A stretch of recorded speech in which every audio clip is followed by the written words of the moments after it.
Hi friends, എല്ലാവർക്കും നമസ്കാരം. ഇന്ന് വ്യത്യസ്തമായൊരു ടോപ്പിക്കാണ് കേട്ടോ. ലൈംഗികതയിൽ പുരുഷന് കൂടുതൽ ആനന്ദവും സംതൃപ്തിയും കിട്ടാനും അതുപോലെ ഉത്തേജനം കൂടുതൽ സമയം നീണ്ടു നിർത്താനും സ്ത്രീക്ക് എന്തൊക്കെ ചെയ്യാൻ കഴിയും, അതുപോലെ പുരുഷ ശരീരത്തിൽ കൂടുതൽ ഉത്തേജനം കിട്ടുന്ന ഭാഗങ്ങൾ ഏതൊക്കെയാണെന്നും അതിൽ സ്ത്രീക്ക് എങ്ങനെ സ്റ്റിമുലേഷൻ കൊടുക്കാൻ പറ്റും, അതൊക്കെയാണ് ഇന്നത്തെ വീഡിയോ. അതിനു മുമ്പ് എൻ്റെ ഈ ചാനൽ നിങ്ങൾ ആദ്യമായിട്ടാണ് കാണുന്നതിന് ഒന്ന് ലൈക്ക് ചെയ്യണം, സബ്സ്ക്രൈബ് ചെയ്യണം, കൂട്ടുകാർക്ക് ഷെയർ ചെയ്യണം കേട്ടോ. പൊതുവേ ഒരു ധാരണയുണ്ട്, പുരുഷനെ സംബന്ധിച്ച് ഏത് സമയത്തും അവർക്ക് ലൈംഗികത പറ്റും, അതിന് പ്രത്യേകിച്ച് തയ്യാറെടുപ്പൊന്നും വേണ്ട, അങ്ങനെയൊക്കെയുള്ളൊരു ഒരു ഒരു പൊതുധാരണയുണ്ട്. അല്ലെങ്കിൽ ഏത് സമയത്തും അവർ അതിനുവേണ്ടി ഇങ്ങനെ ആഗ്രഹിച്ചുകൊണ്ട് നിൽക്കുകയാണ്, അങ്ങനെയൊക്കെയുള്ള ഒരു ഒരു ഒരു വിശ്വാസം പൊതുവേ സമൂഹത്തിനുണ്ട്. എന്നാൽ അങ്ങനെയല്ല.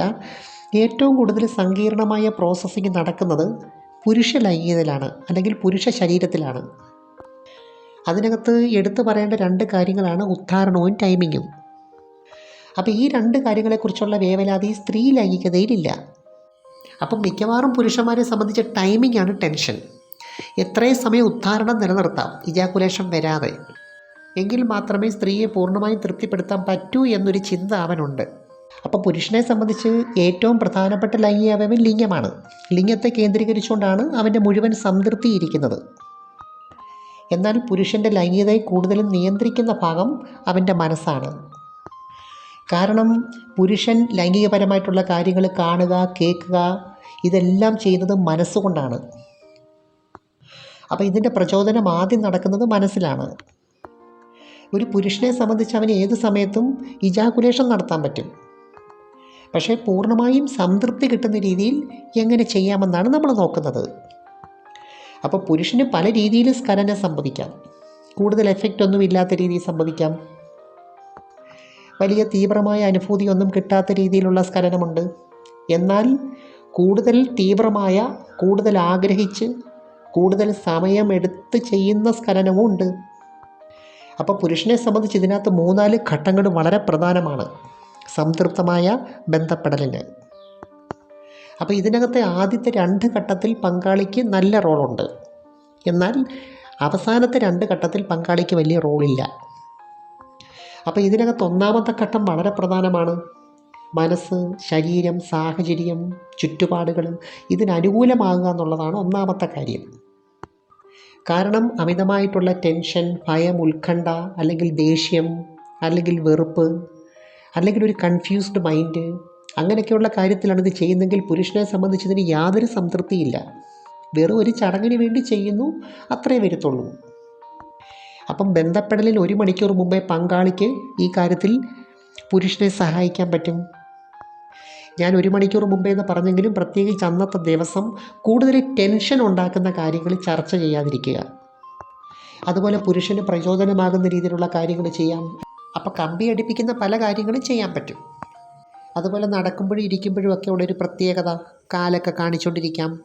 അതുപോലെ സംസാരത്തിനിടയ്ക്ക് ഇതുമായിട്ട് ബന്ധപ്പെട്ട ടോപ്പിക്കുകൾ കൊണ്ടുവരാം. എനിക്കും ഇത് ആഗ്രഹമുണ്ടെന്ന് ഇൻഡയറക്റ്റ് രീതിയിൽ കൂടെ, പ്രത്യേകിച്ച് വേഷത്തിൽ കൂടിയും പെരുമാറ്റത്തിൽ കൂടിയും നോട്ടത്തിൽ കൂടിയും അതുപോലെ തന്നെ സ്പർശനത്തിൽ കൂടിയൊക്കെ അവനെ അറിയിക്കാൻ പറ്റും. അങ്ങനെ ഒരു നല്ല ബന്ധപ്പെടലിന് വേണ്ടി പുരുഷനെ സഹായിക്കേണ്ടത് പങ്കാളിയാണ്. അപ്പോൾ ഇതിന് മുൻകൈ എടുക്കുന്നത് ആരാണ്? ഇന്നത്തെ ദിവസം വേണോ വേണ്ട എന്നൊക്കെ ചില പുരുഷന്മാരെ സംബന്ധിച്ച് സ്ത്രീകൾ മുൻകൈ എടുക്കുന്ന അവർക്കിഷ്ടം. എന്നാൽ ചിലരെ സംബന്ധിച്ച് അങ്ങനെയല്ല, അവർക്ക് പങ്കാളിയെ ഇങ്ങനെ നിർബന്ധിപ്പിച്ച് ചെയ്യണം, അതാണ് അവർക്കിഷ്ടം. പങ്കാളി സമ്മതിച്ചില്ലെങ്കിലും ഇങ്ങനെ നിർബന്ധിച്ച് അതിനകത്തൊരു പ്രത്യേക രസം ചില പുരുഷന്മാരെ കണ്ടെത്തുന്നു. പക്ഷേ ചിലർക്ക് നേരെ തിരിച്ചാണ്. അത് പക്ഷേ ഓരോരുത്തർക്കും ഓരോ രീതിയാണ്. പക്ഷേ പങ്കാളിക്ക് അറിയാൻ പറ്റും. അപ്പോൾ എനിക്കറിയാവുന്ന ഒരു അങ്കിളും ആൻറ്റിയുണ്ട് കേട്ടോ. അപ്പോൾ അങ്കിളെ സംബന്ധിച്ച് അങ്കിൾ അത്ര ഫോർവേഡല്ല, ഒരു പതിഞ്ഞ രീതിയാണ്. പക്ഷേ ആൻറ്റി അങ്ങനെയല്ല. അപ്പോൾ ആൻറ്റി ഇതിനകത്ത് കുറച്ച് ഫോർവേഡാണ്, കുറച്ച് സ്മാർട്ടാണ്. അപ്പോൾ അങ്കിൾ പറയുവാണ്, കളിയുള്ള ദിവസമൊക്കെ ആൻറ്റിയെ കണ്ടാൽ പ്രത്യേകിച്ച് അറിയാൻ പറ്റും. എന്ന് വെച്ചാൽ അങ്കിളിന് ഏറ്റവും ഇഷ്ടപ്പെട്ട വേഷം ധരിക്കും, അതുപോലെ ഒരു പ്രത്യേക ഹെയർ സ്റ്റൈല്, അതുപോലെ തന്നെ ഇടയ്ക്കൊക്കെ തട്ടിമുട്ടിയൊക്കെ നടക്കും. അതുപോലെ അന്നത്തെ ദിവസം അങ്കിൾ അങ്ങോട്ട് എന്തെങ്കിലുമൊക്കെ ഉടക്കിന് ചെന്നാലും പുള്ളിക്കാരി ഉടക്കത്തേയില്ല. അപ്പോൾ ഈ ബാക്കി ദിവസമൊക്കെ നല്ല ഉടക്കാണെങ്കിലും അന്നത്തെ ദിവസം ഭയങ്കര ക്ഷമയാണ്, സ്നേഹമാണ്. അപ്പം ഞാനീ പറഞ്ഞ ഫസ്റ്റ് പ്രോസസ്സിങ് വളരെ രസകരമായി കൈകാര്യം ചെയ്യാൻ ഒന്നിച്ച് താമസിക്കുന്ന ദമ്പതികൾക്ക് കഴിയും. അപ്പോൾ ഇതിനിടയ്ക്ക് അങ്കിള് മൂടില്ലെന്നൊക്കെ പറഞ്ഞ് കള്ളം പറയും ആൻറ്റിയെ പറ്റിക്കാനായിട്ട്. അപ്പോൾ ആൻറ്റി കൂടുതലായിട്ട് ഇതിന് ശ്രമിക്കുകയും പിന്നെ പറ്റത്തില്ലെന്നറിയുമ്പോൾ കുറച്ച് പിണക്കമൊക്കെ ഇങ്ങനെ നടിക്കും ആർട്ടിഫിഷ്യലായിട്ട്. അവസാനം അങ്കിൾ ആൻറ്റിയുടെ പിണക്കം മാറ്റാൻ വേണ്ടി ശ്രമിക്കും. ശരിക്കും ആ ശ്രമത്തിൻ്റെ ഇടയിലാണ് അവരുടെ ഫോർപ്ലേ നടക്കുന്നത്. അപ്പോൾ അങ്കിൾ പറയുന്നത് ആ രീതി ചെയ്യുന്നതാണ് അവർക്കൊരു രസകരമായിട്ട് തോന്നുന്നത്. അതുപോലെ സ്ത്രീകളെ പോലെ തന്നെ പുരുഷനും ഉത്തേജനം കൂട്ടുന്ന ഭാഗങ്ങളുണ്ട്. അതിൽ പ്രധാനപ്പെട്ടത് അടിവേറ് ഭാഗം എന്ന് വെച്ചാൽ ലിംഗത്തിന് തൊട്ട് മുകളിലുള്ള ഭാഗം. അതുപോലെ ലിംഗത്തിൻ്റെ മുകൾ ഭാഗമുണ്ടല്ലോ, ആ വെട്ടുഭാഗം, നെക്ക് ഓഫ് ഗ്ലാൻസ് എന്ന് പറയും. അതുപോലെ തന്നെ ടെസ്റ്റിക്കിൾസിന് തൊട്ട് താഴെയുള്ള ഭാഗം, ടെസ്റ്റിക്കിൾസിനും ഏനസിനും ഇടയിലുള്ള ഭാഗം. ഇവിടെയൊക്കെ തന്നെ ലോലമായ സ്പർശനങ്ങൾ പുരുഷനെ ഉത്തേജിപ്പിക്കുന്നതാണ്. അതുപോലെ ഓറൽ ചെയ്യുന്ന സമയത്ത് നാക്ക് കൊണ്ട് പ്രത്യേക രീതിയിലുള്ള സ്റ്റിമുലേഷൻ കൊടുക്കാം, പ്രത്യേകിച്ച് ലിംഗത്തിൻ്റെ വെട്ടുഭാഗത്തൊക്കെ. അതുപോലെ അടിവസ്ത്രം ഇട്ടുകൊണ്ട് തന്നെ വയറിൻ്റെ താഴ്ഭാഗത്ത് എന്തെങ്കിലുമൊക്കെ ഇങ്ങനെ നഖം കൊണ്ട് ഇങ്ങനെ വരയ്ക്കുക, എഴുതുക, ചെറുതായിട്ട് പിച്ചുക, അങ്ങനെയൊക്കെയുള്ള കാര്യങ്ങൾ പുരുഷനെ സംബന്ധിച്ച് വളരെ ആനന്ദകരമാണ്.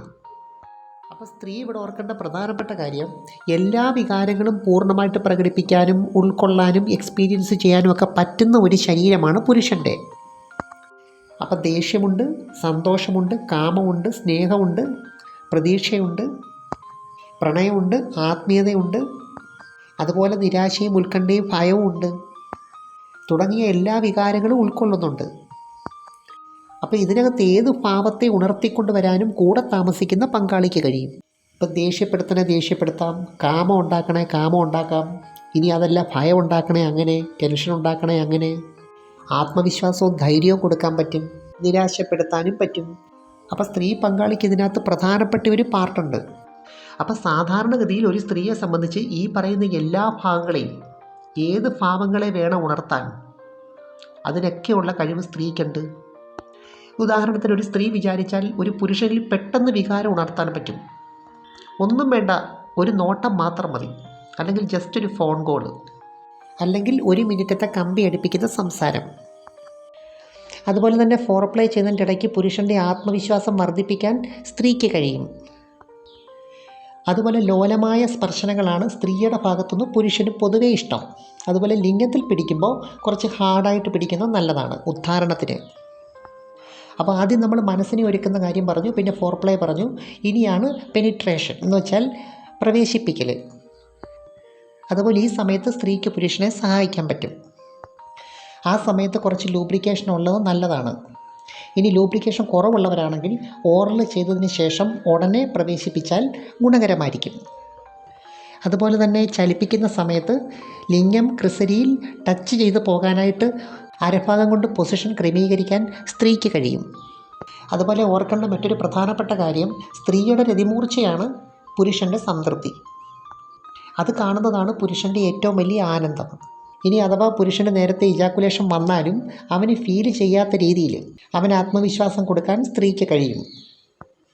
അതൊരു സ്വാഭാവികമായ പ്രോസസ്സിംഗ് ആണെന്ന് പറഞ്ഞിട്ട് ഉടനെ തന്നെ ഇത് സ്റ്റോപ്പ് ചെയ്തിട്ട് അങ്ങ് എഴുന്നേറ്റ് പോകാതെ വീണ്ടും അവനെക്കൊണ്ട് ഫോർപ്ലേ ചെയ്യിപ്പിച്ചിട്ട് രതിമൂർച്ച ഉണ്ടാക്കിയെടുക്കാൻ സ്ത്രീ ശ്രമിക്കണം.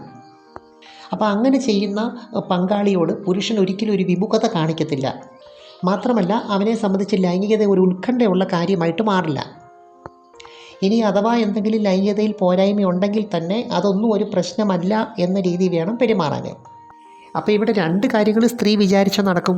ഒന്ന്, പുരുഷൻ്റെ ലൈംഗികതയിലുള്ള ആത്മവിശ്വാസത്തെ വർദ്ധിപ്പിക്കാനും പറ്റും, മറ്റൊന്ന് തകർക്കാനും പറ്റും. പ്രത്യേകിച്ച് എന്തെങ്കിലും അസുഖങ്ങളൊക്കെ ഉള്ള പങ്കാളിയെ സംബന്ധിച്ച് അത് വളരെ പ്രധാനമാണ്. എനിവേ, നിങ്ങൾക്ക് ഈ വീഡിയോ ഇഷ്ടമായെങ്കിൽ തീർച്ചയായിട്ടും ലൈക്ക് ചെയ്യണം, സബ്സ്ക്രൈബ് ചെയ്യണം, കൂട്ടുകാർക്ക് ഷെയർ ചെയ്യണം കേട്ടോ. Thanks for watching. See next time. By.